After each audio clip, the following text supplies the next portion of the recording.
No lobster bisque. Celeste's voice, calm, almost a purr, hid the viper coiling in her gut. The flight attendant's smile didn't reach her eyes. A mistake? Please? In this seat? They thought she wouldn't notice the cheap sandwich they offered, while those pale faces behind her guzzled champagne. Big mistake. Celeste knew damn well what this was about. She'd felt it before, that subtle sting of otherness. But here's the thing. They had no clue who she was. No idea that this wasn't about a damn meal. Compassion, it turns out, can be a weapon. And the quiet understanding on her face? Pure dynamite.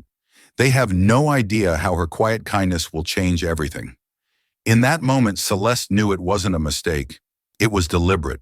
The cold tone, the indifferent shrug, the way they handed her a cold sandwich and a glass of water, while other passengers around her dined on caviar and vintage champagne. None of it was by chance. She wasn't just another customer. She wasn't just another name on the flight list. She was the only black woman in the cabin, and she could feel it. This wasn't about the food anymore. This was about being pushed to the sidelines, underestimated, and quietly dismissed again. But Celeste Morgan wasn't the type to let it slide. What happened next didn't just shake Stratasair. It forced an entire industry to take a long, hard look at itself. Stay tuned to see how a seemingly small act of prejudice sparked a storm that changed everything. Celeste Morgan boarded Stratus Air Flight 917 with an unmistakable air, poised, confident, and in complete control. She didn't need to prove anything. Her name had become legendary in the tech world. As the founding CEO of Morgan Tech, the company behind groundbreaking innovations in artificial intelligence and data security, Celeste had been named Global Influential Woman by Forbes for 3 consecutive years. This flight was taking her to Geneva, where she would finalize a multi-billion-dollar international deal. A deal that would not only expand Morgan Tech into Europe, but also mark the dawn of a new era in tech led by black women. Her perfectly tailored navy suit hugged her tall, elegant frame. Her shiny black leather shoes reflected the luxurious lights from the first-class lounge, and her curly hair was neatly styled in a bun at the back of her neck. Celeste appeared as a symphony of power and grace. No one could ignore her presence, not even those who were born into the privilege of first class. As she gently placed her Hermes handbag in the overhead compartment, a flight attendant approached and nodded politely, but his eyes only brushed over her as if by reflex, then immediately shifted toward a white male passenger who had just appeared behind her. Celeste smiled, saying nothing. She had long grown accustomed to the invisibility the world often reserved for people like her, and she knew those moments were always just the beginning of change. Seat 1A, the first position, the best view, and the spot that would set the stage for everything to come. Seat 1A enveloped Celeste in the quiet luxury of first class, where every stitch on the leather seat, every sparkling drop of champagne in a crystal glass, was designed to cater to those accustomed to sitting at the top of the world. But for Celeste, the summit of the world wasn't a place given to her. It was one she had to fight for, each rung, each breath to climb. As with every flight before this one, with Stratasair, she had pre-ordered the lobster bisque to start, followed by a perfectly cooked prime steak paired with a special vintage Chateau Margaux red wine. Not because she sought to flaunt it, but because that meal had long been her way of affirming her place here. A black woman among a class usually dominated by white suits, condescending gazes, and symbolic handshakes. Celeste opened her tablet, her fingers gliding over the touchscreen. On it was the merger contract between Morgan Tech and a Swiss data security conglomerate. This deal wasn't just about market expansion. It was a strategic play in the global competition she had been plotting for over 2 years. She didn't need to look at the menu. Everything had been arranged in advance. And for a VIP like her, that was always guaranteed. Footsteps echoed softly behind her, measured, sharp. A female voice rang out, gentle enough to send a shiver down her spine. "Good afternoon, ma'am. I'm Becky, and I'll be serving you during this flight." Celeste looked up, meeting the hard, pale face of the attendant. Becky Whitmore, blonde hair neatly tied at the nape, a smile proper but insincere, and eyes that didn't bother to mask the cold judgment scanning her from head to toe, right down to the thin gold ring on Celeste's left hand. I believe you received my reservation from last week, Celeste said softly, but firmly enough to make anyone underestimating her hesitate. Becky blinked, then gave a slight chuckle, tilting her head as if acknowledging her. Yes, of course, we'll serve you as soon as the plane is stable. She turned away, but not before leaving behind a barely perceptible sneer. Celeste furrowed her brow. There was something in Becky's voice and footsteps that felt familiar. Not because she knew this woman, but because she had encountered too many like her. The ones who were overly polite, yet always believed power came in only one skin color. Another attendant, a man named Daniel, passed by, bowing his head to greet 3 white passengers behind her, calling them by name. Good afternoon, Mr. Radcliffe, Mr. Malcolm, and Mr. Clayton. It's a pleasure to serve you today. Laughter rose lightly from behind, the clinking of glasses. A deep voice spoke up. Well, having caviar before takeoff like this flight's already promising. Celeste didn't turn her head. She didn't need to. But the chill running down her spine told her something. It had been a long time since she had so clearly seen the invisible line between first class and belonging. She lowered her tablet, her fingers tapping rhythmically on the armrest. Each soft tap was like the beat of an alarm for something soon to happen. And she knew if Becky thought a meal could define who was important, this woman in seat 1A would show her exactly how wrong she was about that. Celeste Morgan gently looked up from her screen as the sound of high heels tapping lightly on the carpeted floor reached her ears. Becky Whitmore, the familiar face, with just enough makeup to appear polished but not enough to conceal her lack of goodwill, stopped beside seat 1A, holding a food tray that wasn't even covered. I'm sorry, ma'am, but we've run out of premium meals. We only have cold chicken sandwiches and water, Becky said, her tone devoid of any regret. Celeste narrowed her eyes and turned fully to face the attendant. I pre-ordered last week. There's an email confirmation, booking reference, and even reminder text from Stratus, she replied calmly, but with authority. Becky shrugged, the small notepad in her hand flapping loosely as if it were unimportant. Maybe the system wasn't updated. It happens all the time. She turned and walked away without a single apology, not even a glance back. In that moment, within the luxurious surroundings of first class, Celeste could no longer hear the murmurs of conversation, nor could she see the soft yellow light reflecting off the wine glasses of the other passengers. Everything faded. There was only a heavy silence and the cold sandwich, which felt like a slap denying her presence. She watched Becky's back as she walked away, the straight posture, the firm steps. That wasn't the demeanor of someone who had made a mistake. It was willful indifference, the calm apathy of someone who believed Celeste wouldn't dare speak up, and worse yet, someone who believed she didn't deserve to be treated the same as the others. Celeste's gaze swept across the cabin. The white men behind her continued to sip their champagne, chatting about the Asian market, crypto, stock strategies. No one noticed anything unusual, or rather they were too accustomed to seeing people like her being forgotten. Another attendant, Daniel Clean, walked by and politely stopped to greet the passengers in seats 1C and 1D. It's a pleasure to serve you, Mr. Radcliffe, Mr. Malcolm, and Mr. Clayton on this flight today. Once again, caviar, hot towels, and champagne refills. No one said a word to Celeste. No one asked if she needed anything. No one seemed to care that she, the only black woman in the cabin, was sitting with a tray of food that felt like economy class. Abandoned in a world where she should have earned her place through intelligence, hard work, and resilience. But Celeste Morgan was not the kind of woman to be pushed aside. She didn't say anything. She didn't get angry. But beneath her calm exterior, a quiet storm had begun to rise. A storm that Becky Whitmore, with all her fake politeness and dismissive glare, had no idea she had just sparked. A storm that would sweep away Stratus's entire service culture. The faded silver tray placed before Celeste was a stark symbol of rejection.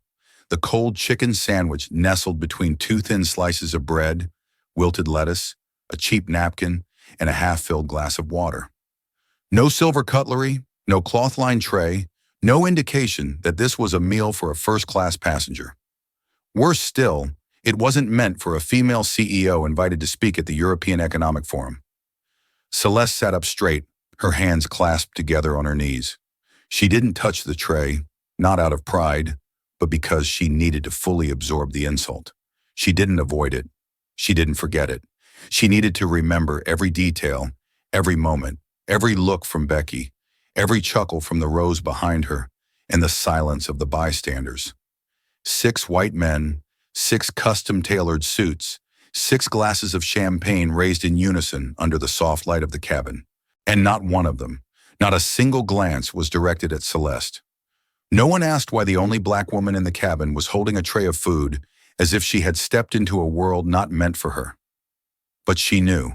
She recalled the first time she walked into the boardroom of Sterling Capital. It was when she was 33, invited to present the first AI security platform she had developed herself. She arrived early, fully prepared, dressed smartly and confident.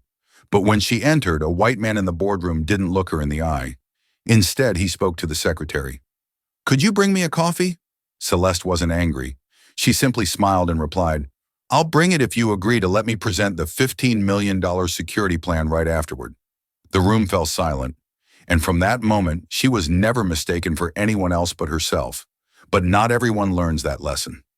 Becky Whitmore, an archetype of a generation pampered by social status, who never had to fight for a place, never had to face rejection for something as arbitrary as the color of their skin. She may not shout racist words or use crude language, but the way she shrugged, the way she didn't bother to apologize, the way she walked away without a second glance, this was the language of modern discrimination. Cold, quiet, but cutting through everything. Celeste shifted her gaze from the tray of food and scanned the cabin. Seat 1, C. Radcliffe, CEO of a venture capital firm known for investing in startups founded by Ivy League alumni. He had rejected Morgan Tech early on, citing lack of senior leadership experience. Seat 1, D. Malcolm, a strategic analyst at a large insurance fund who once questioned at a seminar whether black women are capable of handling high-tech industries. Seat 2, A. Clayton, founder of a financial trading platform, once accused of harassing a black female employee, but never officially investigated. All 3 were being served Michelin standard dinners, and she was not. Celeste closed her eyes. Inside her, it wasn't mere anger anymore. It was a deep, lingering fatigue, the feeling of someone who had reached the summit of the mountain, but was still being pulled back by the invisible rope of bias. But today, she wasn't just climbing the mountain. She was going to break it down. No noise, no chaos, but in her own way, decisive, precise, and irreversible. She opened her phone, opened Morgan Tech's internal security management app where real-time data tracking tools were integrated. With just a few taps, she accessed the staff profile identified through the airline's first-class booking system. Name, Rebecca Ann Whitmore. Position, Senior Cabin Crew, Stratus Air. Internal ID ST A9035. Initial data popped up there. She saw a profile with several cracks, 2 passenger complaints about service discrimination, an internal email with the comment, "Focus on serving passengers who give better tips." No direct evidence of racism, but the language implied that she categorized customers. Celeste saved everything. Then she sent an encrypted message to Aaliyah Grant, her executive assistant. "Activate emergency audit protocol, Flight 917, cabin crew ID ST A9035. Send confirmation within 10 minutes. Each word typed carried no emotion, but behind it was a deadly seriousness, not just for Becky, but for the entire system that had allowed Becky's to exist. She turned off the screen. Her eyes no longer lingered on the food tray. She looked straight ahead where a small light from the cockpit illuminated a narrow strip signaling a long runway opening up ahead. This was no longer about a meal, not about unprofessional behavior. This was a declaration. Under the dim lighting of first class, Celeste closed her eyes. But her mind did not. It spun like a giant gear just restarted. Each image, each word, each dismissive glance from the past flooding back like a wave. No noise but intense. She saw herself at 26 in her first pitch meeting in Palo Alto. In the small room there were 7 white men, all wearing tucked-in shirts and carrying MacBooks. She stood among them with a prototype of AI security far ahead of its time. But the first thing they asked was, Do you do tech, or are you the co-founder for marketing? She remembered that feeling clearly, the feeling of stepping into a casino where every card had already been dealt, and the chair she was given was the one left over when no one cared. But she didn't back down. She didn't retreat. And in the end, her model was the one the Pentagon ordered 3 years later. She saw herself at 34 at a tech conference in London when a journalist asked, "As the first Black woman to make the top 10 CEOs under 40, do you think your success is due to luck or gender equality policies?" Celeste looked him straight in the eye, smiling like a knife drawn from its sheath. "I think success comes when you work 3 times harder than everyone else, are doubted 10 times more, and keep moving forward as if no one can stop you." The lights on the plane gently changed from yellow to a soft blue. The pilot announced they were flying over Canadian airspace, 8 hours from Geneva. A ding rang, signaling that the main meal service had begun. A new attendant, Daniel Klein, began moving between the rows. Celeste opened her eyes, still sitting in place, her gaze fixed out the window. Outside, the endless night stretched on, but inside her, another battle was being prepared. A battle that didn't need gunshots but could shake an entire system. At the heart of that battle was Becky. Becky Whitmore was not a clear villain. No extreme behavior, no openly racist remarks, no blatant insults. But that was the danger. She carried within her a discrimination that had been legitimized into professional demeanor, masked by a fake smile and insincere apologies. And the most telling part, the system had allowed it to continue. It had allowed someone like Becky to rise to senior cabin crew without being stopped, without warning, without oversight, because people like Celeste, too busy surviving, didn't speak up. Celeste knew well, there was a kind of discrimination that never shouts down office hallways. It quietly pushes you off the priority list. It calls you guest, but never by your name like the others. It forgets your pre-ordered meal, but never forgets a white man's meal next to you. And that's why today she wouldn't stay silent. She tapped lightly on her smartwatch. A safety signal was sent to Aaliyah Grant. Status confirmation. Check flight attendant ST A9035 background. Validate behavior per International Airline Services Alliance protocol. 3 minutes later, the screen displayed a message. Full profile accessed.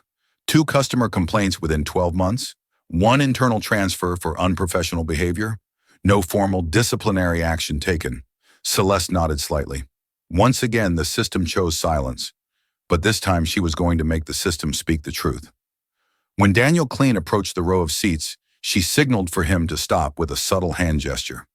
"I have a question, Mr. Klein," she said, her voice light, but each word like a cold needle piercing through the fine fabric of the airline's reputation. Daniel leaned slightly forward. "Yes, Miss Morgan. I'd like to know, according to Stratus's internal policy, when passengers pre-order premium meals, what criteria are prioritized when there is a shortage of supply?" Daniel hesitated. "Usually it's based on the order time and flight frequency. I'm a Diamond Plus member."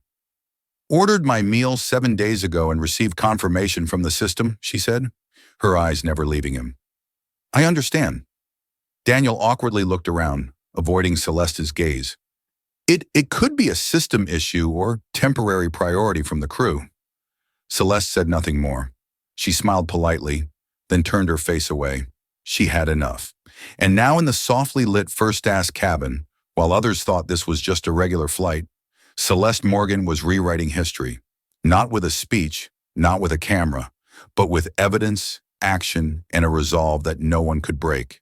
Not angry, not questioning, no need for loudness or outrage to assert her presence.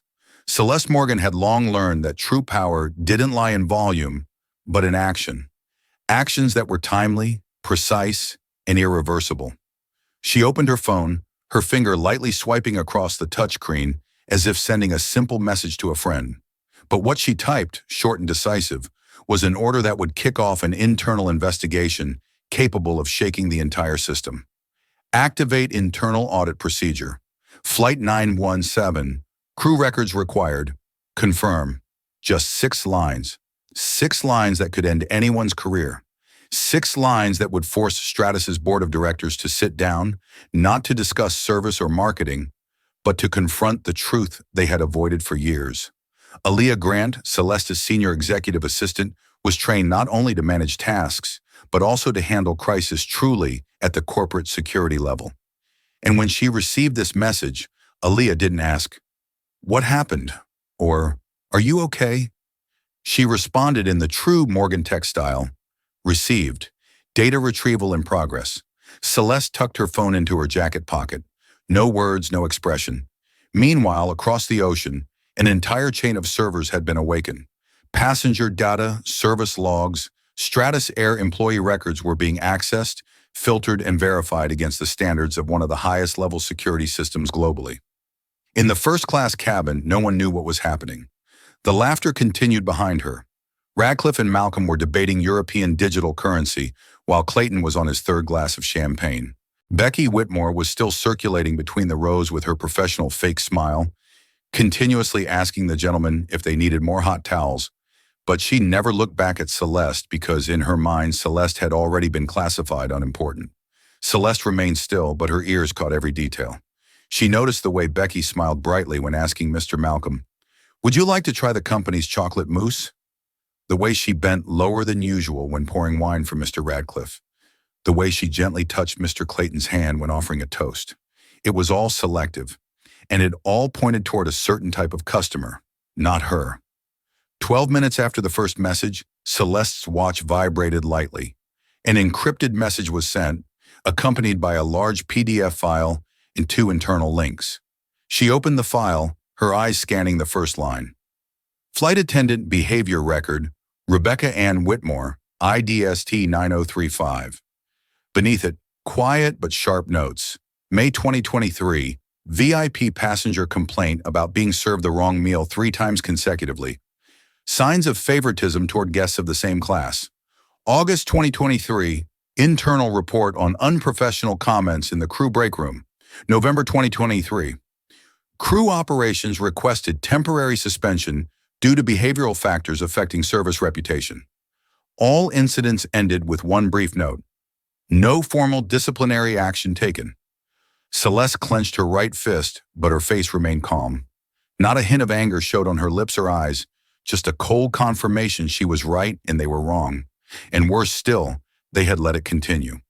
Becky was not just a flawed individual. She was the product of a culture that had long rationalized discrimination by excuses like overload, system error, or insufficient grounds for action. It was this culture that had created people like Becky, and today it would have to face the consequences. Celeste scrolled down the screen, switching to another attached file.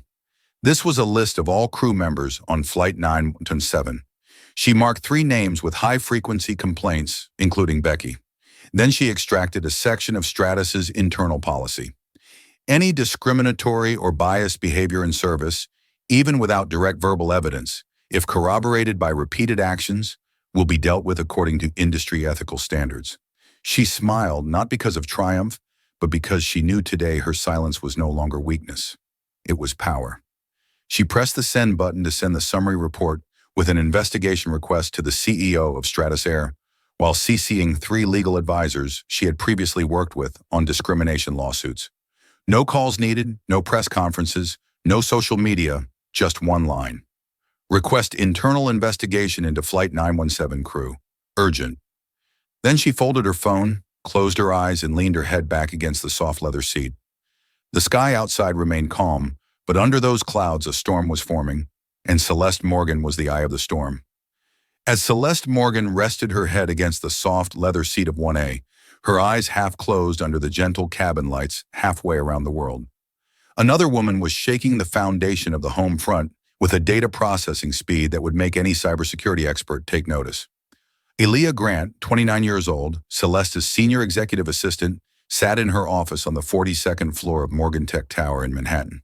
Her frizzy hair was pulled back into a tight bun, a habit she followed whenever entering a state of absolute focus. The room was now only lit by the glow of the LED screen, reflecting off her thick glasses and the rhythmic tapping of the keyboard like the heartbeat of a data pursuit reaching its climax. Celeste didn't need to say much. She didn't need to elaborate.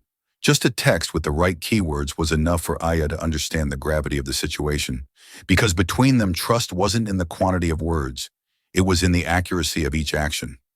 Aaliyah opened the internal analytics dashboard, accessing the security API linked to aviation industry data and partner documents from international airlines. A stream of code appeared, and in less than 90 seconds, the first piece of information surfaced. Rebecca Ann Whitmore, senior cabin crew, Stratus Air ID ST9035. Joined 2018 role confirmed on Flight 917. The data seemed ordinary, but Aaliyah didn't stop there. She opened additional customer feedback files, analyzing the history of complaints from flights involving Becky over the past 3 years. And then the suspicious pieces began to surface. February 2022, a black first-class passenger was denied their pre-ordered wine with no clear reason given. September 2022, 2 Asian passengers reported being served after all other passengers, despite boarding earlier. March 2023, an Indian female entrepreneur was ignored after pressing the call button 3 times on Flight 803. None of these reports led to any disciplinary action. The system recorded the familiar excuse: insufficient evidence to process violation. Aaliyah furrowed her brow. She knew too well how these kinds of records were blurred. People like Becky knew how to maneuver around the boundaries of the rules. No shouting, no direct insults. She simply didn't engage with those she didn't deem worthy. And the system had allowed her to exist this way for nearly 6 years. Aaliyah opened the internal cross-referencing tool with Morgan Tech's behavioral recognition system, an exclusive tool developed by herself and Celeste designed to analyze bias patterns from tone, facial expressions, response times, and interaction levels with different customer groups. The results made her smirk, not a smile, but a reflex of professional disdain. Bias Interaction Index, 87.4% repeated bias behavior towards non-white customers. 15 times 36 flights recorded. Warning: high organizational culture risk. Recommend deeper investigation. Aaliyah marked all the data points, created a PDF report with encrypted validation, and linked it to the internal evidence library.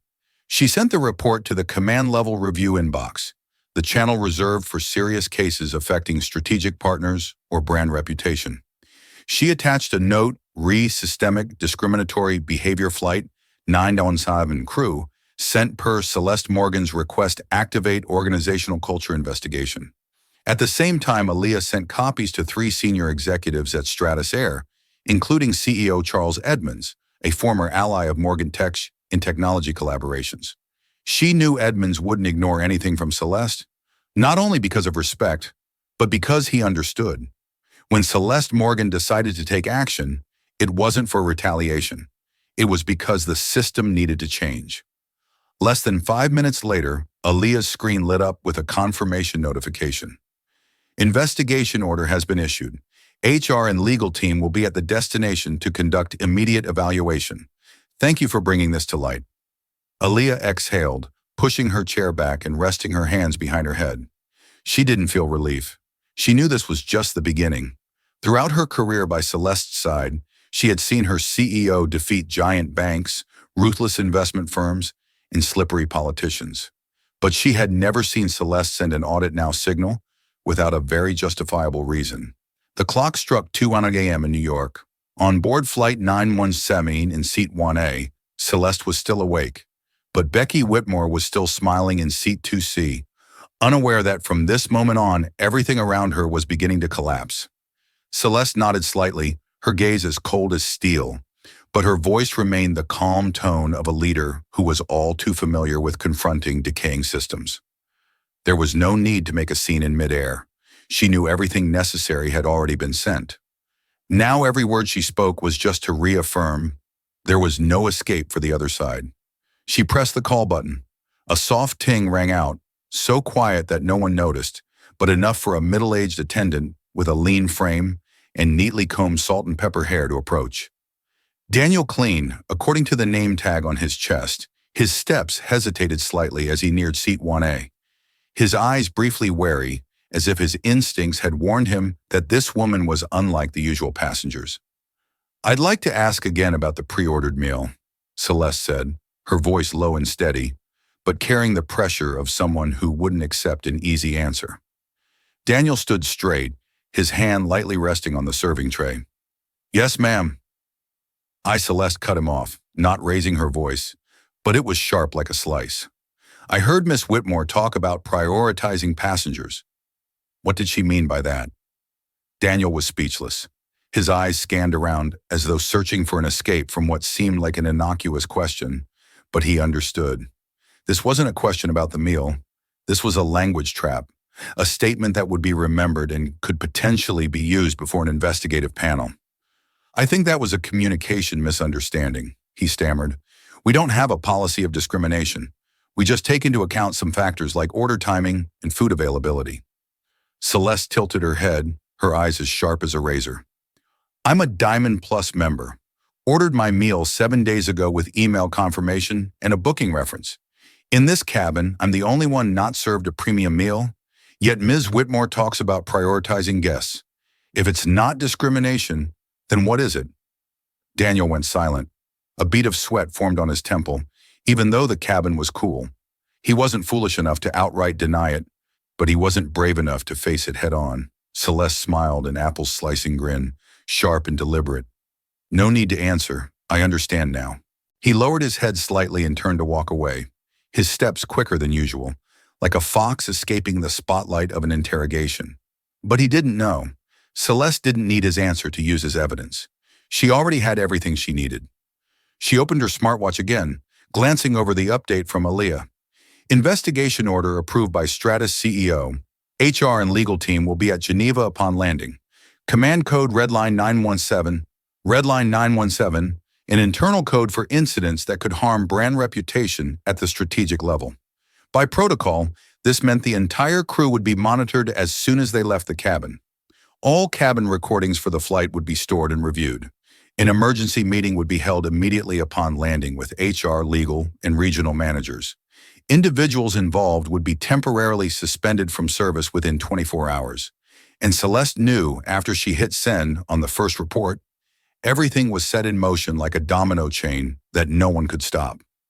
In the back cabin, Becky was still chatting with Mr. Radcliffe.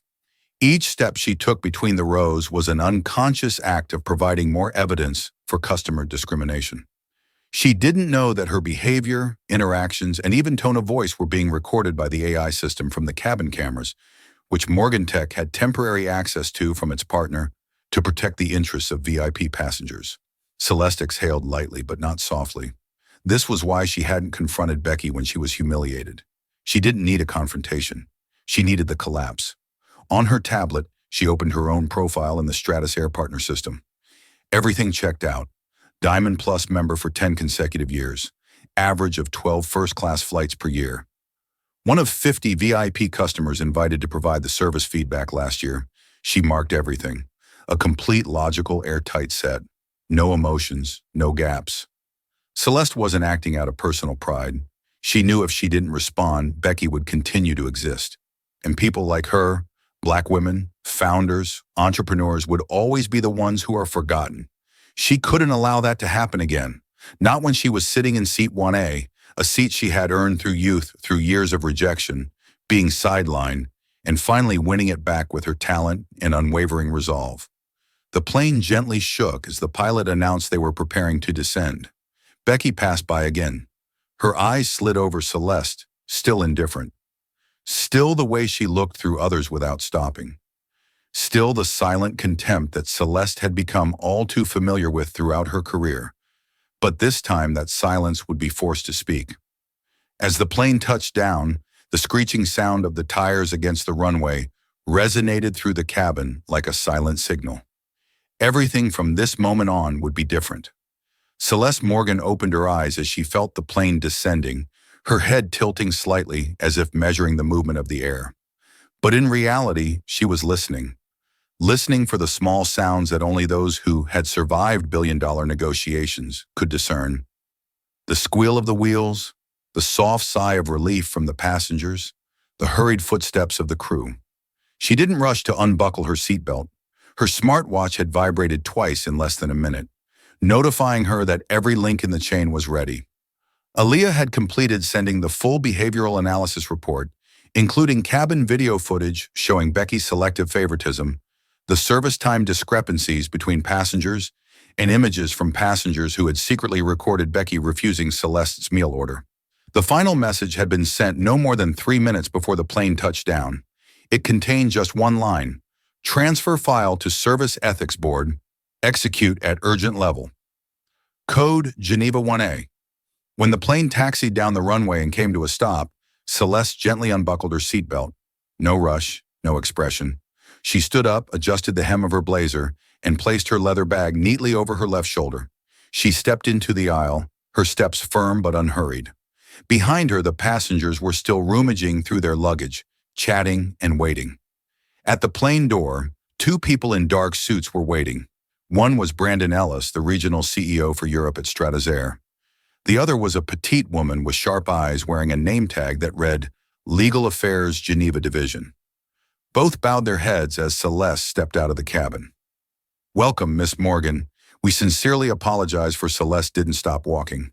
She merely glanced at them, then said loud enough to be heard, "No need to apologize. This is just the beginning." She said, "No more.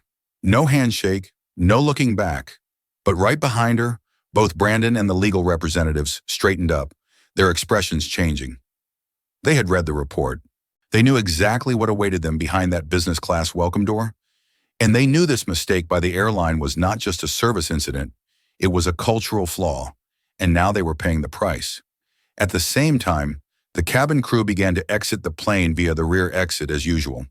Becky Whitmore walked with the group, still wearing her composed face, believing that everything was fine, that tonight she would be at her usual hotel, ordering her favorite martini and telling her friends about a troublesome passenger on Flight 917. She didn't know that at the end of the exit lane, 3 people in black suits from the HR and crisis coordination team were standing waiting. And as Becky approached, she saw one of them raise a tablet displaying the message. "Flight 917 crew, please proceed to the emergency meeting room." Becky's face froze for a moment. Her eyes darted around trying to find any sign of confusion. But the gaze of her colleague, Daniel Clean, was equally silent, unwavering. No one said anything. No one was laughing anymore. The tremor had begun, and she was at the epicenter. Celeste walked through the Geneva airport lobby, where VIP staff were ready to escort her to the conference delegation's hotel. Her phone vibrated lightly. A message from Aaliyah. "They've started gathering testimony. Whitmore has been suspended from service. The matter will be presented in the board meeting tomorrow morning." She didn't reply right away. She stepped into the waiting black limousine. As the door closed, the light outside was completely cut off. Celeste leaned back into the soft leather seat, her eyes fixed ahead. She knew what happened today was not just about her. It was a milestone, a wordless declaration, but stronger than any speech. This was no longer a reaction. This was a cleansing. As Celeste's limousine disappeared from the airport gates, a series of red-flagged emails with the subject line, "Urgent Incident Flight 917. Immediate board review required" simultaneously appeared on the screens of the Stratus Air leadership at their headquarters in Geneva. An emergency meeting was called within 30 minutes. All regional executives, legal advisors, customer service directors, and the head of the cabin crew management department were required to attend. The meeting notice came with a brief appendix. Complainant Celeste Morgan, CEO Morgan Tech. The moment that name appeared, the atmosphere in the conference room seemed to thicken. Celeste Morgan. Not just a CEO, not just a VIP customer, but someone who stood at the forefront of a series of global reforms regarding digital equity and fairness in high-end service industries. A woman once listed by Time as one of the people changing corporate culture in the 21st century, and now she was at the center of an incident that Stratus's system had allowed to occur right in seat 1A. Charles Edmonds, the current CEO of Stratus, known for his reformist thinking and commitment to transparency, sat quietly at the head of the table. In front of him was a thick printout of 23 pages. Behavioral Discrimination Report on Flight 917. Emergency Situation under the Global Service Ethics Code. All eyes turned to the screen as Aaliyah Grant, invited by Morgan Tech, joined the meeting through a secure system from New York. "I won't be long," Aaliyah began, her eyes locked directly on the camera, her voice sharp but not angry. "We're not looking for an apology. Morgan Tech doesn't need empty promises. We need action. We need confirmation that your system does not tolerate subtle discriminatory behavior. No excuses, no avoidance. She paused, scanning the expressions of several people in the room. Then she projected a video clip from the passenger cabin camera. Becky Whitmore holding a tray, responding to Celeste with a tone that lacked any respect. Maybe it didn't go into the system. Happens all the time.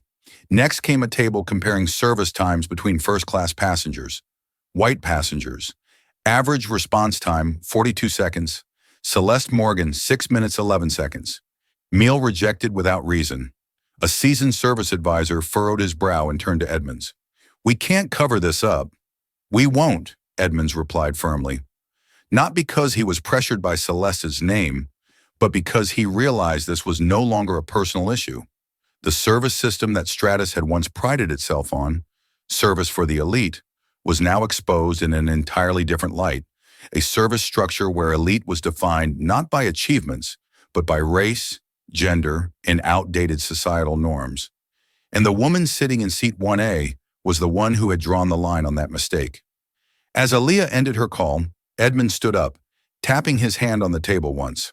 From this moment forward, all members of the Flight 917 crew are suspended. An investigation will be extended to all flights involving flight attendant Rebecca Whitmore in the past 24 months. He paused, looking at each person. We will issue a public apology to Miss Morgan. And not just that, we will invite her to join as a cultural advisor for the entire crew training system at Stratus. A regional director raised an eyebrow. You plan to have her rewrite our policies? Edmonds nodded without hesitation. Not let we need her to rewrite them. An unprecedented decision. But at this moment, no one was thinking about old policies because everyone knew if they didn't act, the Stratus brand would be forever linked to this scandal as a stain on their high-end silk. In Geneva, Celeste sat in her hotel room overlooking Lake Lima. On the table in front of her was a steaming cup of herbal tea, and an email had just been opened. We sincerely apologize for what occurred. A comprehensive investigation has been initiated. We would be honored to invite you to join our Cultural Reform Advisory Team. This is not only an honor, but a responsibility we believe only you can undertake. Charles Edmonds, CEO, Stratus Air. Celeste didn't smile. She lightly tapped her fingers on the table. 3 sharp taps, her eyes fixed on the lake.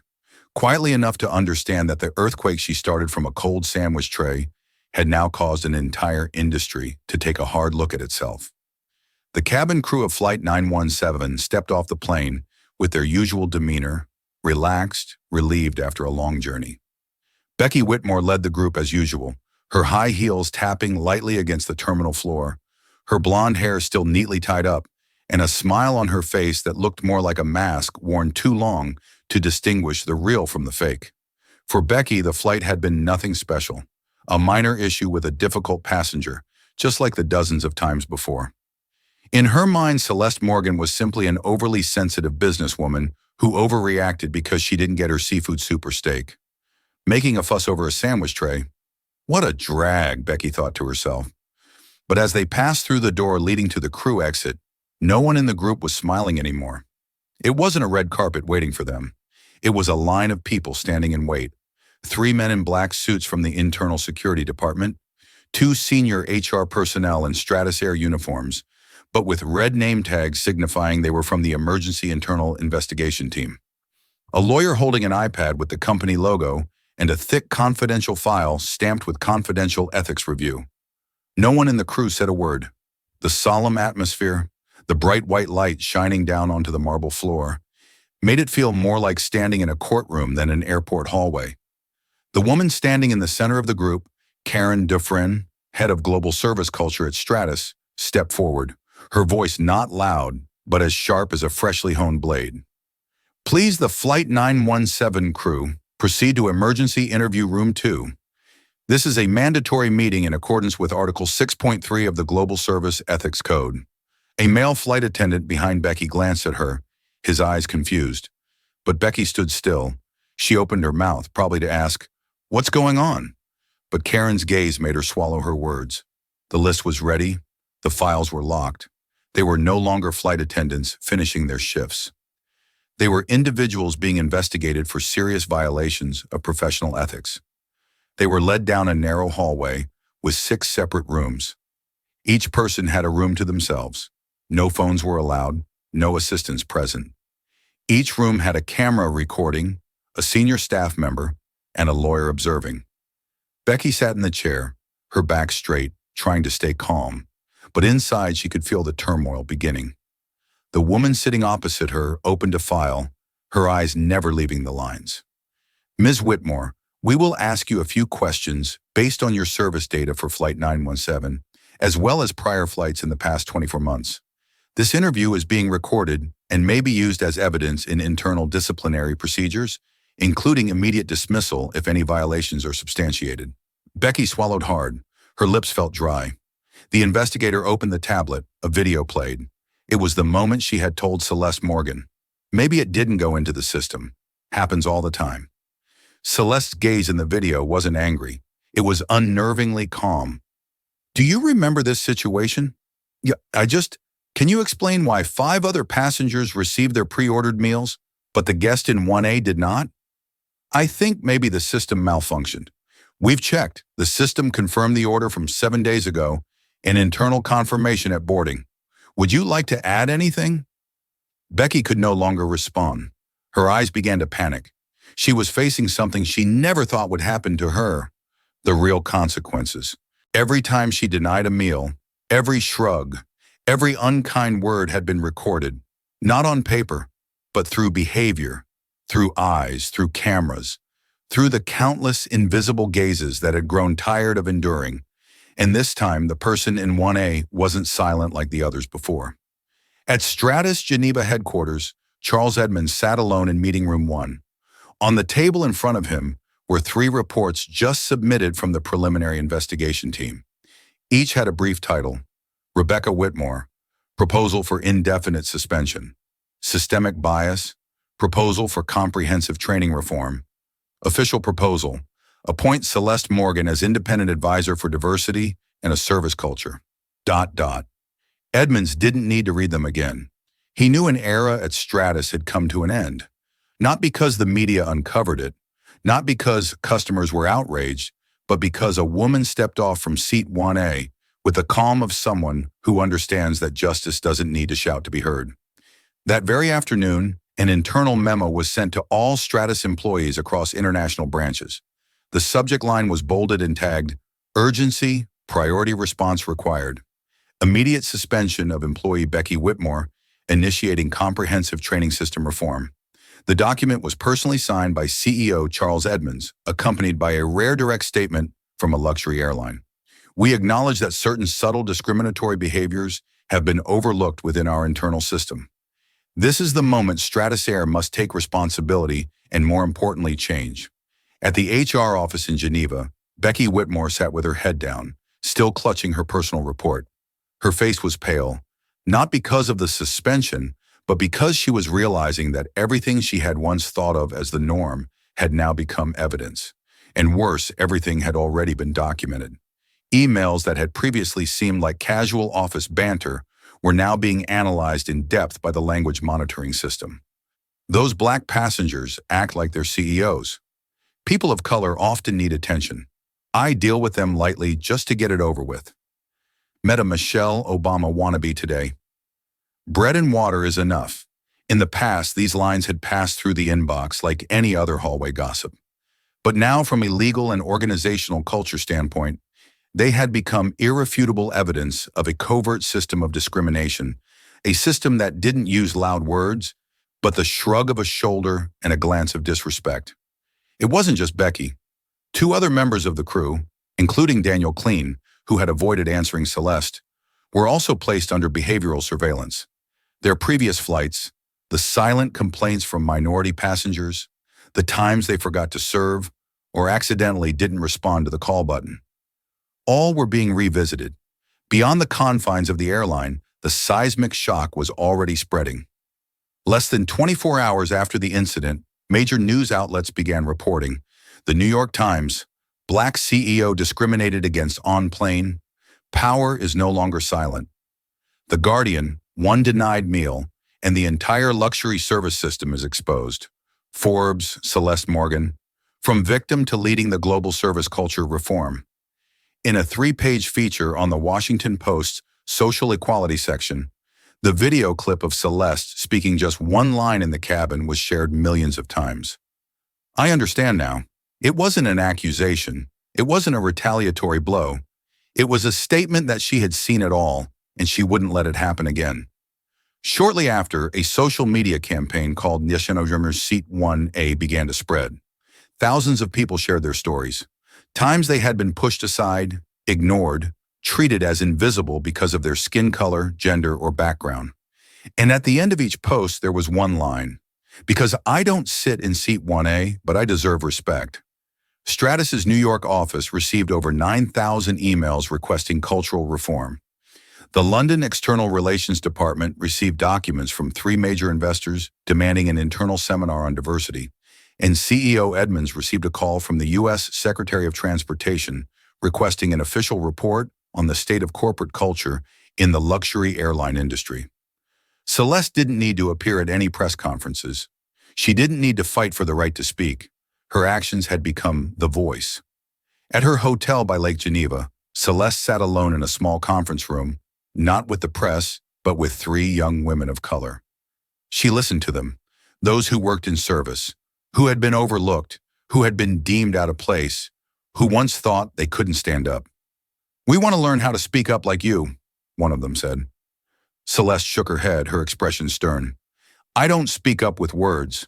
I let the system speak its own truth, and I show it that this time it can't look away." Outside the window, the surface of Lake Lehman was still as glass. But deep within the water, the waves were quietly moving, just like the changes that had been set in motion from Seat 1A on a flight Becky Whitmore would never forget.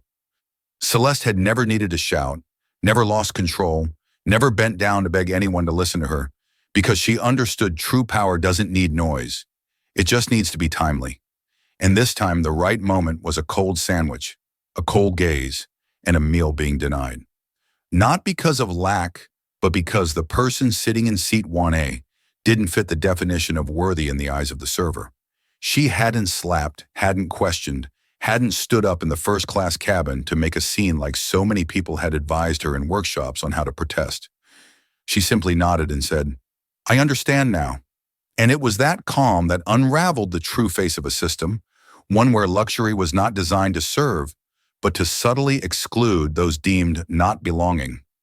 Jokes like, "Black passengers always act like their CEOs that were once considered internal had now been made public. Service data that had been ignored was now displayed in charts. Emails that had sunk into archives were now evidence, all revealed by someone who hadn't raised her voice. 3 days after the incident, Stratasair held a press conference in Geneva, attended by dozens of major media outlets. For the first time in the company's history, they invited a guest who wasn't from the leadership team to speak, Celeste Morgan. She stepped onto the stage in an ivory white suit. No glitter, no logo, just a small black bird-shaped pin on her collar, symbolizing the Seat 1A coalition she had founded with African female leaders to advocate for fairness in luxury services. There was no prepared speech, no media team standing behind her. She simply held the microphone and spoke with a steady, clear voice, each word like an arrow piercing through the veneer of grandeur. "I'm not here to be angry. I'm not here to be the typical victim. I'm here because there are people sitting in Seat 34F, or the seats next to the bathroom, who are considered unworthy of attention just because of their skin color, their accent, or because they don't know how to call out the right wine on the menu." She looked directly at Stratus representatives but didn't criticize. She let the truth speak for itself. "I'm not asking for a meal. I'm asking for a system that doesn't exclude me simply because I don't look like the usual passengers in Seat 1A. She spoke about Becky Whitmore, but didn't mention her name. She spoke about how flight attendants memorized the names of 3 white passengers, but only referred to her as the guest. She spoke about the feeling of being seen, but never truly acknowledged. Then she stopped. The lights on the ceiling suddenly shifted from cold white to a warm yellow tone. For a moment, no one moved. No further words were needed. After the press conference, a series of progressive changes began to unfold within Stratus. Mandatory training for 100% of flight attendants on unconscious bias and equity in luxury service. Creation of a direct feedback channel for VIP passengers with a rapid response team on organizational culture. Invitation to Celeste Morgan to serve as a strategic advisor for the Redefining Luxury program, a global initiative on fairness in luxury services. Becky Whitmore, once the unspoken symbol of proper service, now became the living example of a system that had been designed to operate smoothly on the silence of the disadvantaged. Bloomberg ran a headline on the front page. When Celeste didn't need to shout, a CEO changes the entire airline industry with one look. And beneath it was a small subtitle, and with just one line, I understand now. That night, Celeste declined every interview request. She turned down all major networks, including CNN and BBC. She didn't need to say more because everything that needed to be said had already been spoken by the system itself through its true nature. On the hotel balcony, she looked out at the still waters of Lake Lehman. A young assistant stepped out, ready to announce the positive feedback from Stratus's shareholders, but Celeste simply raised her hand to stop him. "I don't need feedback," she said. "I just need the system to never dare fall asleep again." And for her, that was the real victory. An internal memo from Stratus Air headquarters flashed in the inboxes of over 22,000 employees across global offices and airports. Immediate suspension of employee Becky Whitmore, initiating comprehensive service training reform. The document was personally signed by CEO Charles Edmonds and accompanied by a blunt statement rarely seen from a luxury airline. "We acknowledge that certain subtle discriminatory behaviors have been overlooked within our internal system. This is the moment Stratus must take responsibility and, more importantly, change." At Stratus HR office in Geneva, Becky Whitmore sat with her head lowered, still clutching her personal report. Her face was pale, not because of the suspension, but because she was realizing that everything she once thought was just the norm had now become evidence. And worse, everything had already been documented. Emails that had once seemed like casual office banter were now being analyzed meticulously by the language monitoring system. Black passengers act like their CEOs. People of color often need attention. I handle them lightly just to get it over with.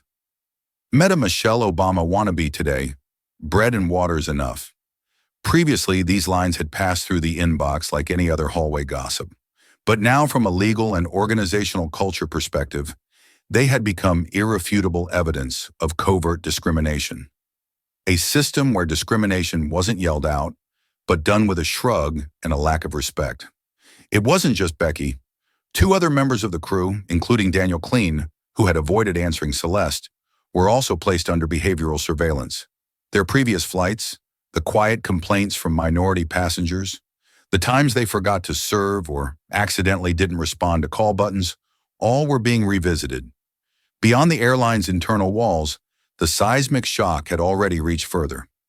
Less than 24 hours after the incident, major news outlets began covering the story. The New York Times, Black CEO discriminated against on plane. Power is no longer silent. The Guardian, one denied meal, and the entire luxury service system exposed. Forbes, Celeste Morgan, from victim to leading the global service culture reform. In a 3-page feature on Washington Post's social equality section, the video of Celeste speaking just one line in the cabin was shared millions of times. I understand now. It wasn't an accusation. It wasn't a retaliatory strike. It was a statement that she had seen it all, and she wouldn't let it happen again. Soon after, a social media campaign called Next Year Seat 1A began to spread. Thousands of people shared their stories. Times they had been sidelined, ignored, treated as invisible because of their skin color, gender, or background. And at the end of each post, there was one line: "Because I don't sit in seat 1A, but I deserve respect." Stratus's New York office received over 9,000 emails requesting cultural reform. The External Relations Department in London received documents from 3 major investors demanding an internal seminar on diversity. And CEO Edmonds received a call from the U.S. Secretary of Transportation requesting an official report on the state of corporate culture in the luxury airline industry. Celeste didn't need to appear at any press conferences. She didn't need to fight for the right to speak. Her actions had become the voice. At her hotel by Lake Geneva, Celeste sat alone in a small conference room, not with the media, but with 3 young women of color. She listened to them, those who worked in service, who had been overlooked, who had been deemed out of place, who once thought they couldn't stand up. "We want to learn how to speak up like you," one of them said. Celeste shook her head, her expression stern. "I don't speak up with words. I let the system speak its own truth, and I show it that this time it can't look away." Outside the window, the surface of Lake Lema was still as glass, but deep within the water, the waves were quietly moving, just like the changes that had been set in motion from Seat 1A on a flight Becky Whitmore would never forget. When Stratus Air officially announced the Reform First Class Culture program, comprehensive mandatory reform of the first-class service culture, with no exceptions. Celeste Morgan had left Geneva 3 days earlier, returning to the U.S. in silence. No press conference, no closing speech, no round of accolades. She didn't need any of that. She had never needed the spotlight to prove her presence. What she left behind wasn't on the front page of newspapers or compliments from fellow CEOs. She left behind a new standard. True power doesn't need to raise its voice. It just needs the right action at the right time.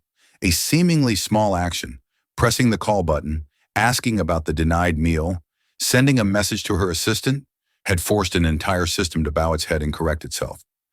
The behavior that others would call sensitive or overreacting was actually the beginning of a silent revolution in the luxury service industry.